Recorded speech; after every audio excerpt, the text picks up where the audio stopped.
soften my heart.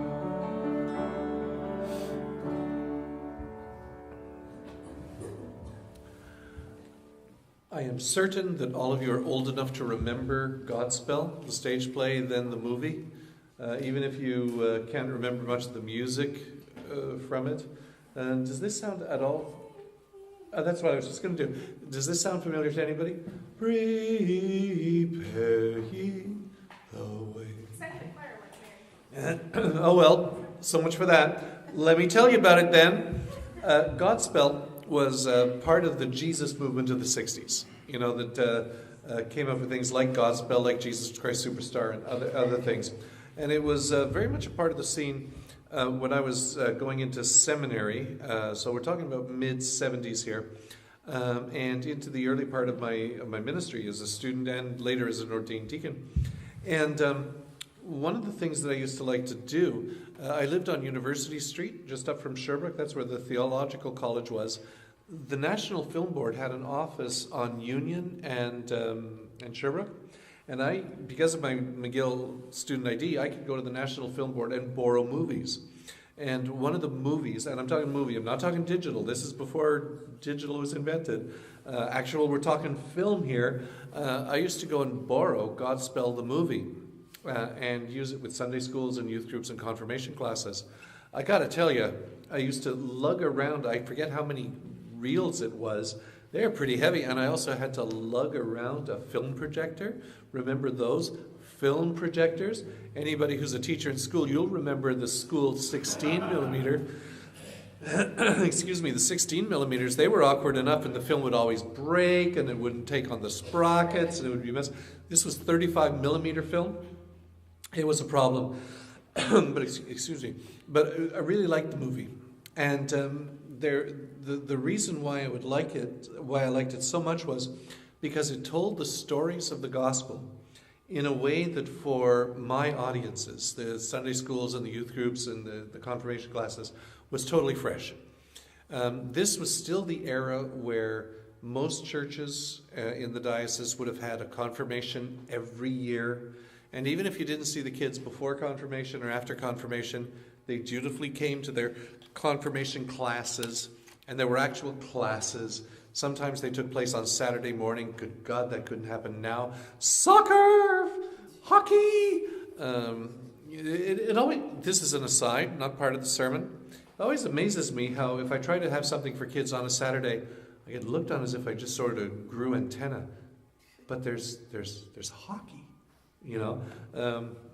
What would happen if I looked at the parents and said, but there's confirmation?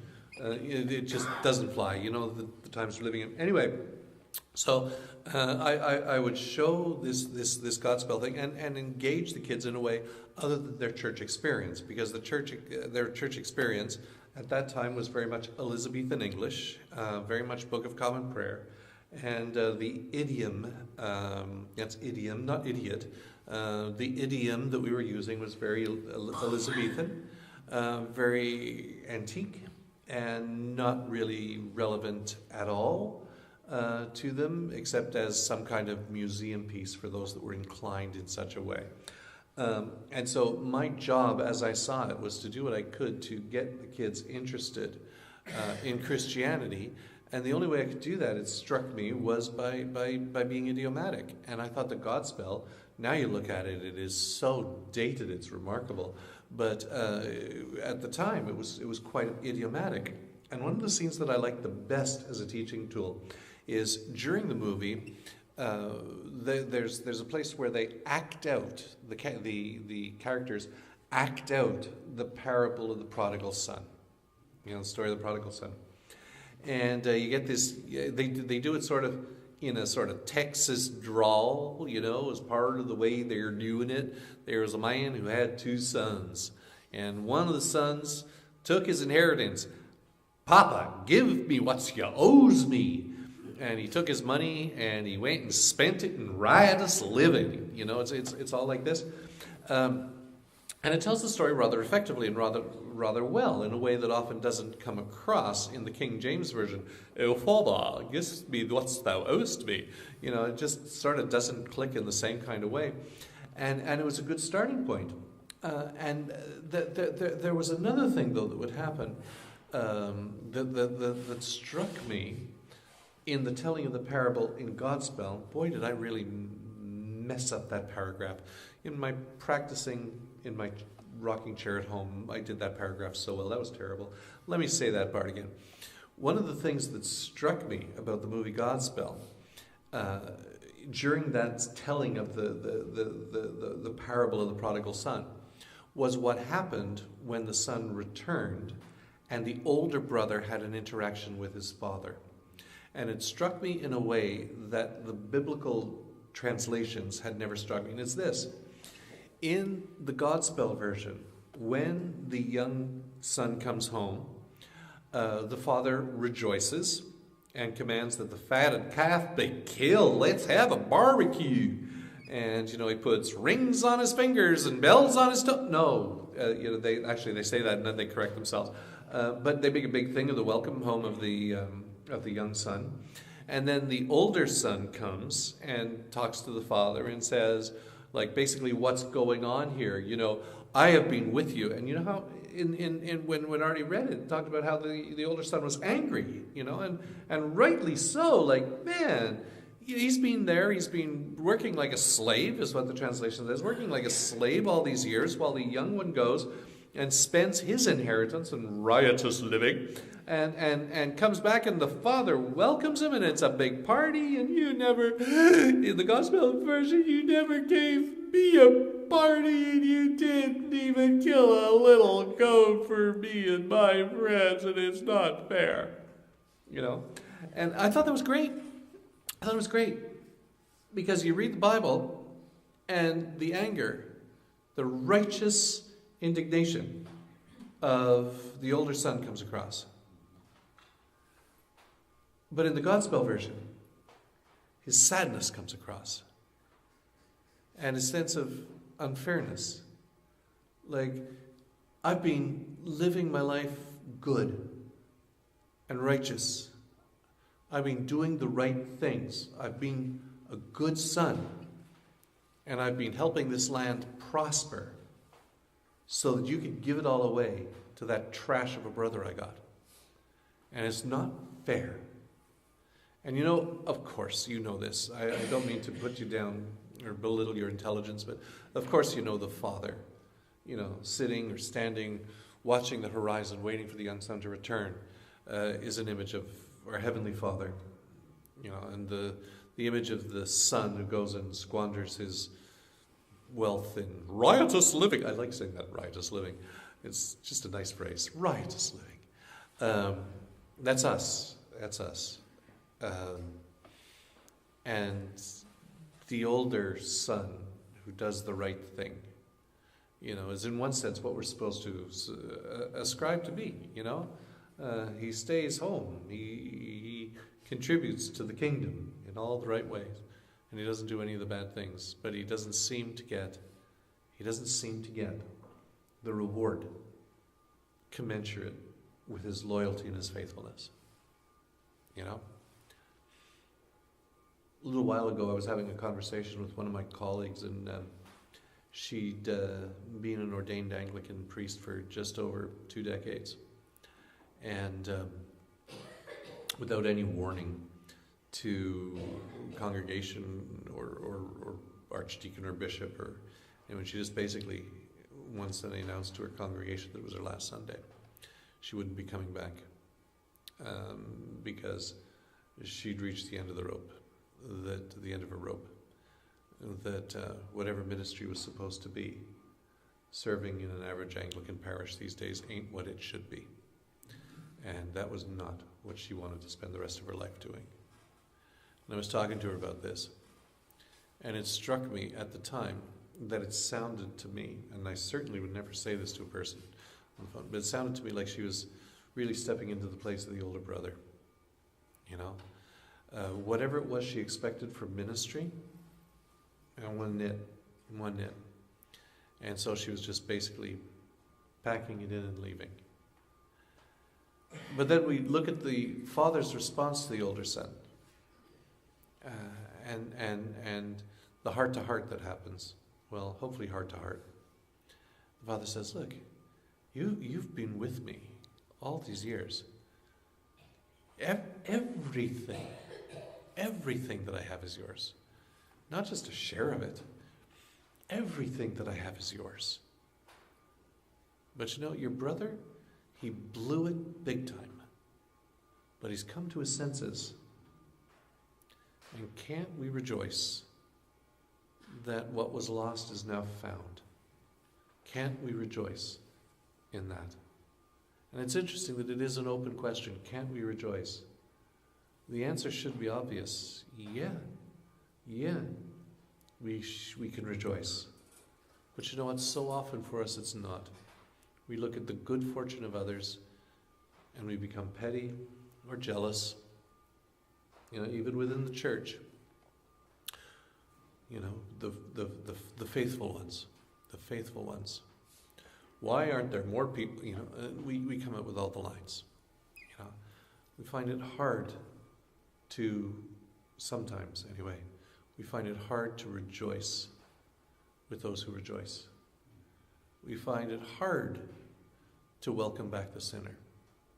And I say that saying, you know, if within the next 6 months or so, we were as a congregation to start to grow with a whole bunch of people who had nothing to do with the parish, and they were just to come and receive. Don't tell me that after a while there wouldn't begin to creep in some sense of resentment, you know? And believe it or not, within the church, I even hear that in parishes that are growing.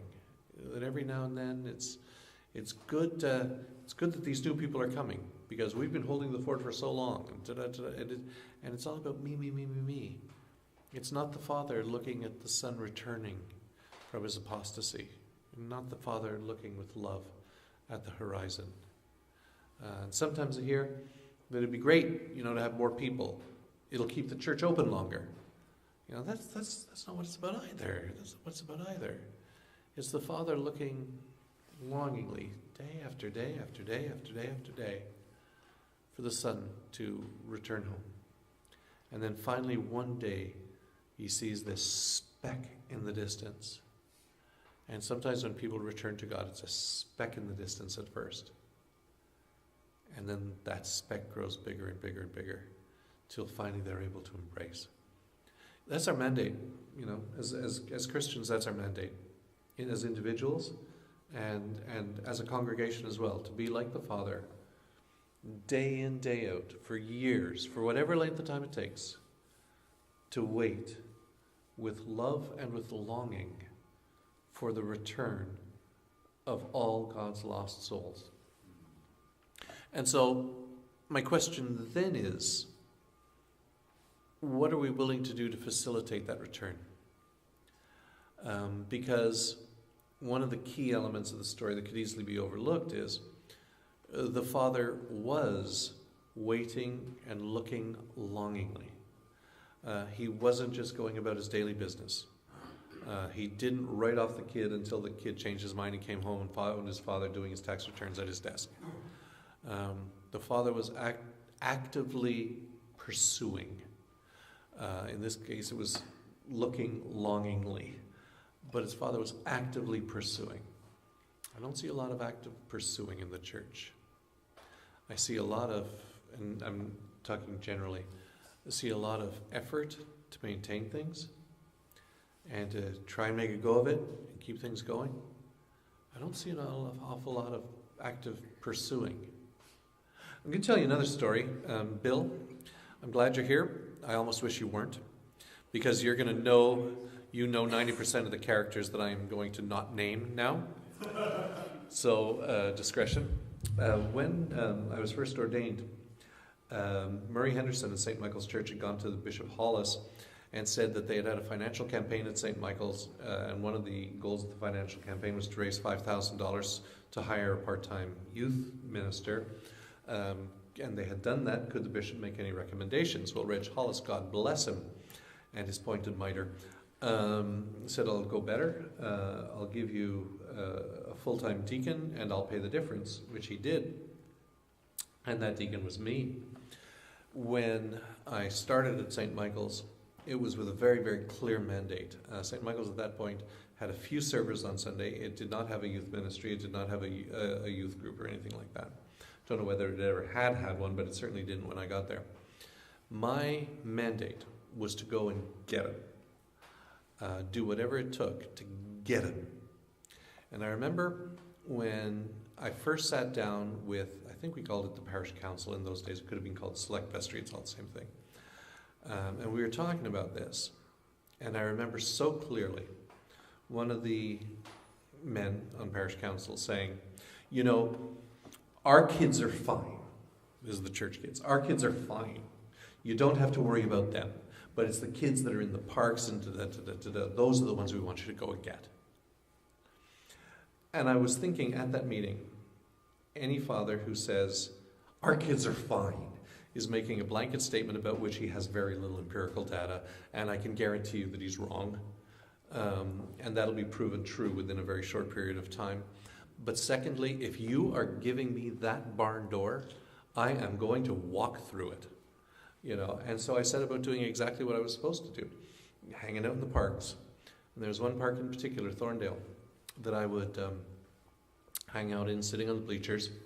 And some of you have heard this story before. In those days, I was smoking a pack and a half a day. I'd light up a cigarette, knowing that the teenagers that would hang out in that park would you remember Andy Eddy and Lisa Bruin and people like that, Bill? They're good kids. They were not churchy kids.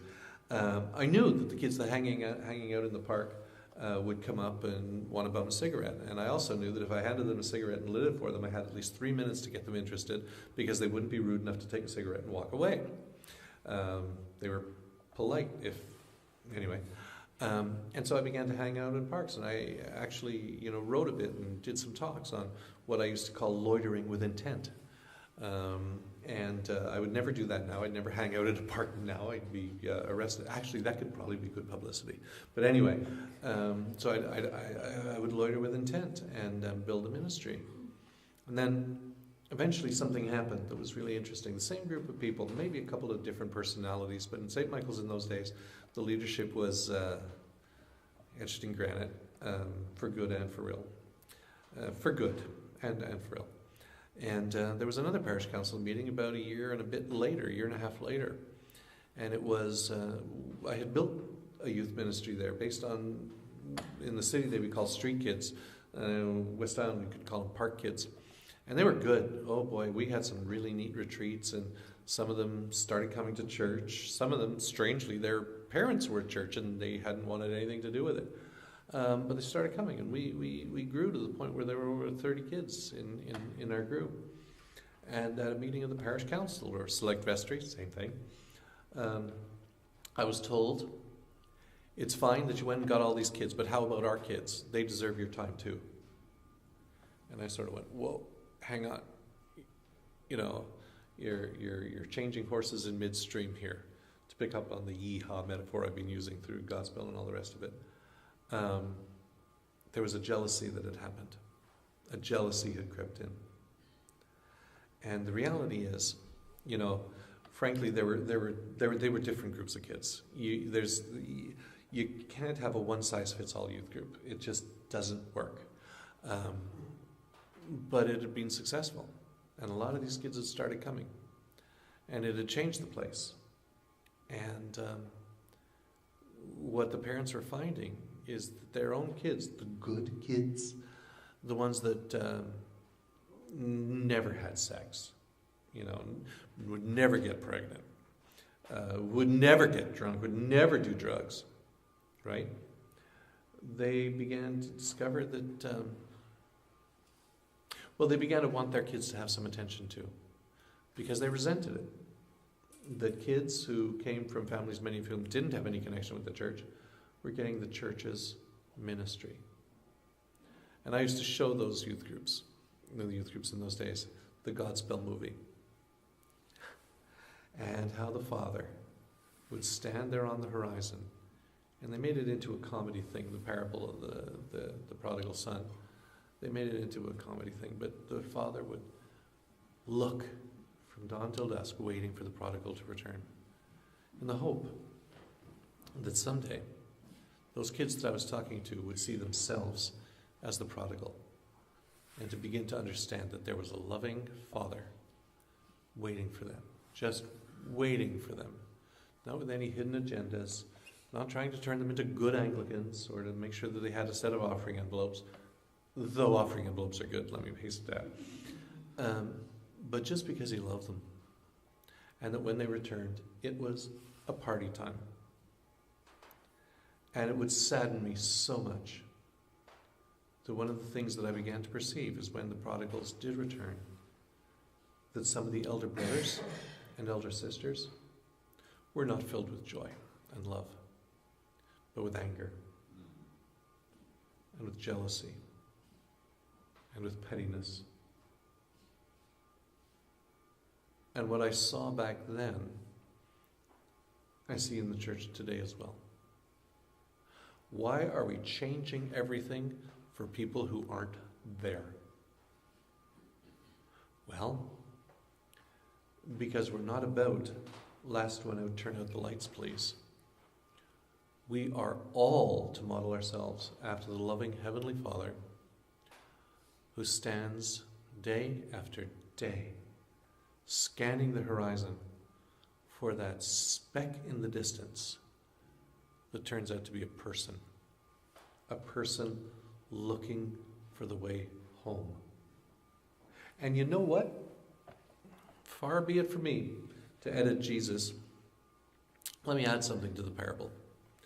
The Father looks longingly, scanning the horizon, waiting to welcome home and embrace the one who is lost. But I think we got to go one step further. I think that we got to go on a walk. We got to go on a journey, not just stand and wait at the ranch, but go to the pig pen, where this person who could have so much is experiencing so little. I think the first time I borrowed that movie from the National Film Board office was when I was first a student. Served for a number of years, when I was first a student. And I remember, and I've referred to this individual before, a youth group that I had. In fact, it was my first formal youth group as a student. This girl would show up in, typical, girl youth group clothes, jeans and a t-shirt. And then one night when I was taking the bus home from church after youth group, I always sat in the back, and she got in the front in high heels and a really short miniskirt, beige, and a very nicely form-fitting leather jacket. And her hair was done just so. And she had on really nice jewelry and really nice makeup because she was going for her night job, because she'd been turned on to hooking by her uncle. So she would come to the youth group and then go and earn some money afterwards.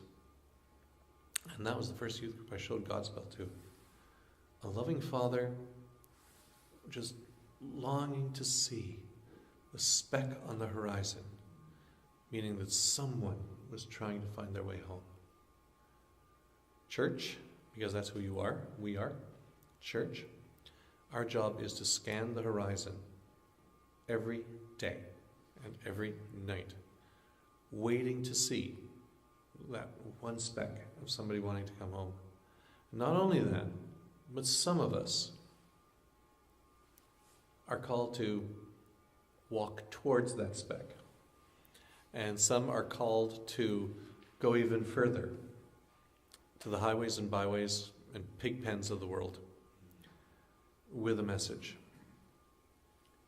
What would happen, and I'm working towards wrapping this up now, what would happen if, I hate to use jargon, I really detest it, but if we were to cast a vision that we were going to do nothing at St. Mary's the way we have done it in the past, that we were going to recreate ourselves new. What would happen if, when the warm weather came, I was to say to you one Sunday, folks, you got walking shoes on? We're going to, for the summer months, we're going to do communion in the park. We're just going to head off to that park there where the kids go and play sometimes in the spring. And what we're going to do is, while they're off playing on the equipment, we're going to have our communion service there.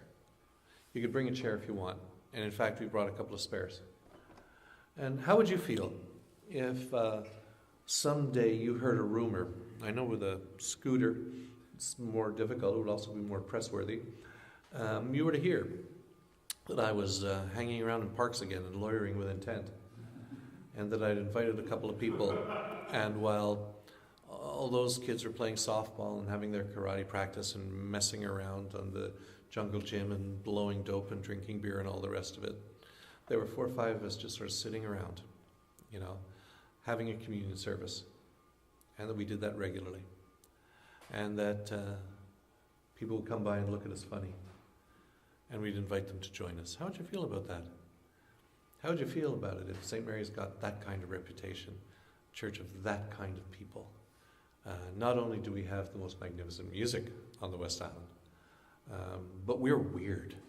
We go hang around in parks and do God stuff in parks. And how would you feel if one Sunday it was pouring rain, and I said, spur of the moment, Richard, please, he's not here. Too bad, he was here in my preparation. He was right there. Richard, please take over and do morning prayer. And Murd do music. I'm heading out to the park, and I'm going to do a service over at the park and just sort of see. Maybe I'll do it all by myself. Maybe 1 or 2 people will join in the pouring rain. Wouldn't that be noteworthy?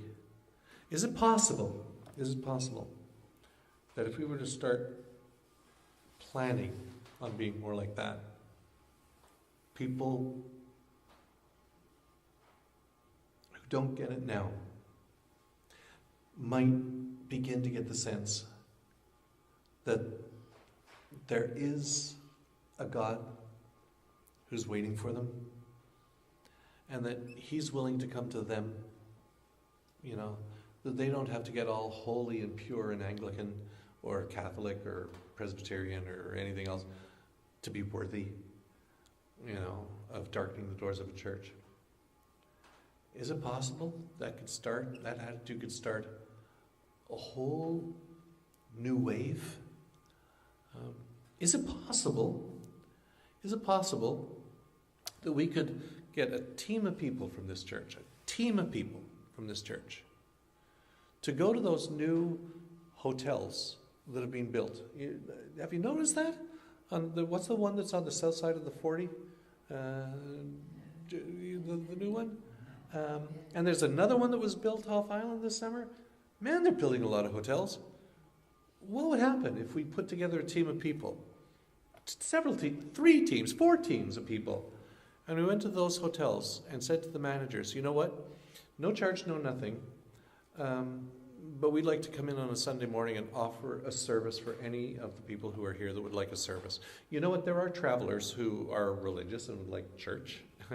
What if we started doing that? Why can't we? Why shouldn't we? Just start offering ourselves to do a service in a lounge in the hotels. Why isn't the church doing that? I guarantee you that those people won't be flocking here this summer. But maybe we can do that. And maybe more of us can start loitering with intent.